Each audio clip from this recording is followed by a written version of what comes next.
জুমার রাত, বৃহস্পতিবার সন্ধ্যা থেকে নিয়ে শুক্রবার সন্ধ্যার আগ পর্যন্ত পরিমাণের সবচাইতে বেশি করতে হবে যে আমলটা, সেটা হলো দুরূদ শরীফের আমল। নবী করিম সাল্লাল্লাহু আলাইহি ওয়াসাল্লাম বলেছেন, আকসিরু আলাইয়া মিনাস সালাতি মিন ইয়াউমিল জুমআতি ওয়া লাইলাতিল জুমআহ, তোমরা জুমার দিন এবং জুমার রাতে আমার প্রতি বেশি বেশি দুরূদ পাঠ করবে, দুরূদ প্রেরণ করবে।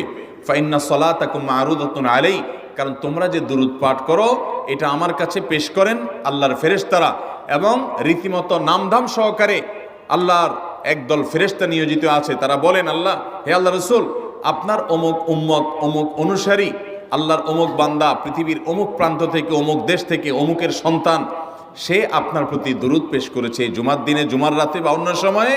এটা নবী করিম সাল্লাল্লাহু আলাইহি ওয়াসাল্লামের কাছে রিপোর্ট দেওয়া হয় আল্লাহর নিযুক্ত ফেরেশতাদের মাধ্যমে। এই জন্য শুক্রবার দিন এবং রাত, অর্থাৎ বৃহস্পতিবার সন্ধ্যা থেকে নিয়ে শুক্রবার সন্ধ্যা পর্যন্ত